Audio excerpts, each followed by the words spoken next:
The federal government estimates the number of homeless families in the district has increased by 30% compared to last year's rate. Where do these families go? And why do some choose to stay on the streets as opposed to shelters? We spoke with workers and residents at Central Union Mission to get an insight on these questions. Central Union Mission is the oldest social service agency in the city. We are celebrating, we're going into our 133rd year of service.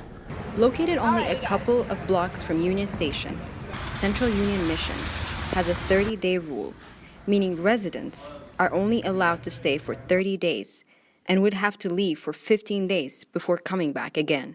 Reverend Rutherford Cook, Director of Men's Ministry at Central Union Mission, explains these rules in detail. This particular building is a men's shelter, and so we have these programs where the length of stay is more than a night, and so they can be secured in a facility with a locker where they can store their personal belongings. They don't have to take them out every day if they have to go out.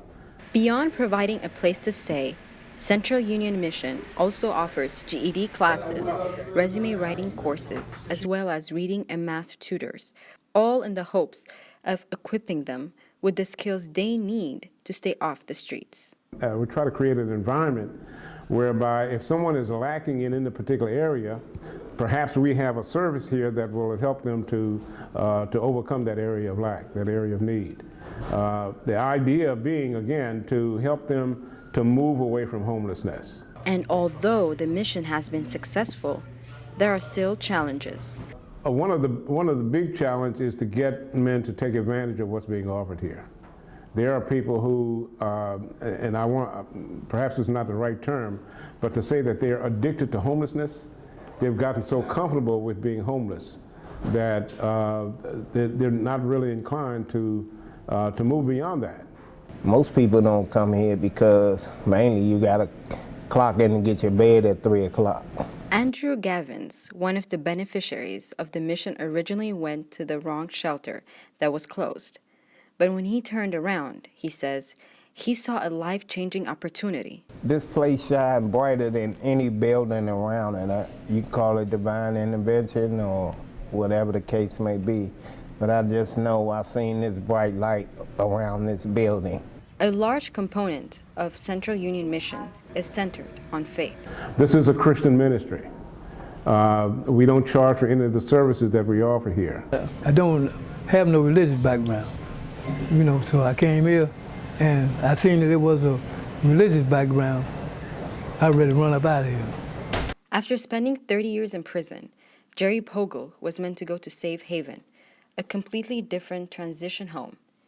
But due to a paperwork mistake, he ended up at Central Union Mission, where he argues the change starts with the individual. What we want to do is to, coming up, and if you come in a situation like this, you got to want to change. If you come in and you don't want to change, this place ain't your help. But Cook also argues that it's not all of them. But I think that's, of the homeless population, I think that's a smaller percentage of the population. People don't like to be homeless. Though a small percentage, Cook says he isn't surprised when individuals reject their help. When we were refurbishing the building, there was a gentleman who had pitched a tent right on the triangular lot in front of the building. And it was almost like he was waiting for us to finish the building so that he could come in. And I remember the day before we actually opened, it was cold outside, and I went to him, I said, "Sir, you don't have to stay out here anymore. We are going to be opening tomorrow, and you can come in. I want you to come in and get a hot meal and a clean bed and so forth." And so he said, "No, that's okay. I'm fine. I'm fine." I'm saying, "But you're invited to come in." He says, "I don't want to." And so I took that to mean that he was comfortable with his circumstance. He was comfortable with his situation.